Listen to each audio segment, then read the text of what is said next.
and stuff. After being there, man, holy shit. I feel like people have no idea I didn't even know what the hell was going on until I went to Palestine and saw how crazy it was. But what man, is it like? Tell me, give me your thoughts and your so experience. everyone mistakenly thinks that Hamas like controls Palestine. That's not true at all. There's three different areas that were drawn up with the original partition. It's the West Bank, which is totally under military rule by Israel, and then there's the Gaza Strip, which is like the open air prison, which they bomb the shit out of like every couple of years, and Hamas controls that area. And then there's Jerusalem, which is an international city center that both Arabs and Jews live in. But the West Bank has been occupied militarily since 1967, and it's complete martial law. There's checkpoints. All political parties are illegal. You can't. Having a gun is like the least of it. You can't hold a flag. You can't belong to a political party. You literally can't do shit if you're a Palestinian. You just have to sit there and submit. And even if you share a photo of someone who was like killed by an Israeli soldier, you go to jail, and you go to jail for the amount of like months that, what? Yeah, based on the shares and likes of the photo, they'll penalize you more and put you in prison for longer and longer. I mean, I'll just tell you one story. If you put a photo on social media, like you put of someone on who Facebook, died, and they'll be like, "You're sharing a martyr and inciting people to like commit suicide, like on behalf of Palestinians. You go to jail," and they put them in jail. There's 99.7% conviction rate. Kids are tortured. Kids are in prison. It is absolutely insane. We went to the first day that we were there. We went to a funeral of some guy, some farmer who was shot by Israeli forces, and we went to the funeral. It was horrible. You know, all the women are wailing and crying. And as we're leaving, the Israeli forces had set up a checkpoint right outside of this dude's house and started tear gassing and shooting rubber bullets like at people who were simply attending the funeral, just to punish people for attending the funeral.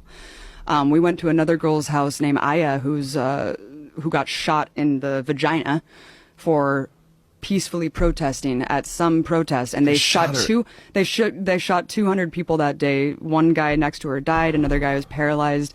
They have a policy called shoot to cripple, where they shoot guys in the dicks. Yeah. Oh, it is fucking nuts, man. The West Bank is no joke. I thought that I was going to die several times. We were at this checkpoint going through Calandia, and there was this old man walking, like clearly drunk or something, and kind of like walking a little bit toward the checkpoint. They started shooting at him. Bullets are ricocheting off the thing. And my partner Mike, who was an invading soldier of Iraq, was just like, "We're going to die. Like, they're shooting this guy. There's bullets ricocheting." It was absolutely insane. And as we go through the checkpoint, the soldier's like, "Hey, stay safe out there." And I was like, yeah, when you guys are arbitrarily shooting people. And the person who was driving us had just told us that a couple months prior to that, some woman, Palestinian woman, because you can't go to Jerusalem. Like, if you're Palestinian, there's like barely any Palestinians who are even allowed to go pray at the most holy site, the Dome of the Rock in Jerusalem. You can't go to the beach. You're just completely constricted in a prison, and you can't travel. And he was just telling us that months before we went through this checkpoint, someone was going through the checkpoint because they got a permit to go into Jerusalem, which is like a lifetime golden ticket, like Willy Wonka. And they're walking, and she just got executed. And then what? Yeah, she just got executed, and she was bleeding out at this checkpoint, and her little brother tried to help her, and they shot him too. And they're like hiding the video of this. And Why this is they just a shoot day her? because they fucking hate Palestinians, and Palestinians are animals to these people. It's sick, man. It's sick. It's really, really sick, Joe. And I couldn't even get into Gaza. We were banned from going into this territory because I was told by the Israeli government that I was a propagandist and that I was like an enemy agent. And so I wasn't allowed to go into Gaza. So Gaza's hell, but the West Bank is under martial law, and everything's illegal, and you can't do a goddamn thing. And it's super cool. Like, we went to this place called Ramallah that was just like Oakland, where they're smoking weed. There's like openly gay people there. Like, it's just completely different than what people think of Palestine, you know? People think of it as just a bunch of people with turbans on blowing themselves And up. Hamas is like, yo, you elected Hamas. And like, well, Hamas doesn't want Israel to exist. It's like, well, actually, Hamas is controlling this one area for a reason, because it was built as this surplus when Israel was created. Millions of refugees were put miles away from the homes that they were ethnically cleansed from and put into refugee camps in Gaza. And when the Israeli military wanted more and more land, by the way, all settlements in Israel are illegal. All of them are illegal in the West Bank, but they just keep creating more and more and more. And we would go to these villages of just Arab people living in these villages, and the settlers will come. You have to be a fanatical fucking asshole to move from California to an Arab village in Palestine and set up a goddamn tractor trailer and just live on top of their home. And they can have giant machine guns. They can firebomb you. They can shoot you. They can beat you up. They're protected by the state. You can go with a tractor trailer, set up a home, The state immediately runs a water line, a power line, and a military outpost to protect you. And the Arabs are just sitting there waiting to get killed or attacked. It's absolutely insane. And the way home demolitions work are insane too, because like they either deliver a piece of paper with a rock over it, and they're like, here, if you find it, good for you, and if you don't, then you're screwed. And that's if you're lucky. If you're not lucky, your home will be invaded by settlers, and you'll be forced out of your home. There's videos of this all over the internet of like groups of settlers going and literally taking over Arabs' homes, and then they just are forced out.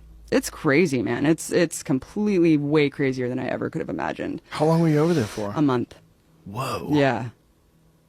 Yeah. And we were simply, and people want to quabble about like, oh, it's not apartheid. There are different fucking license plates for Arabs and Jews. Like, you cannot go to areas. Like, Israeli soldiers will arbitrarily set up checkpoints and just shut you out of your neighborhood and force you to walk 3 miles to your home. Like, they can do whatever they want because you are under martial law.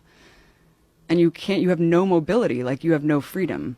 So it's really bad. And we just did a whole series on the Empire Files talking about how Israel was created up until today. And we go over like the settlements, the demolitions, the jail, and why I think there's no hope from within Israeli society to change. Because it's becoming a more theocratic state and a more fascist state as it grows. Because you have to be to maintain this Jewish supremacist state. You have to be like more fascist and more controlling and more militaristic in the way that you rule society, just like the U.S. I mean, people who were considered outlier fringe assholes 30 years ago are now like the Christian evangelicals are now in power.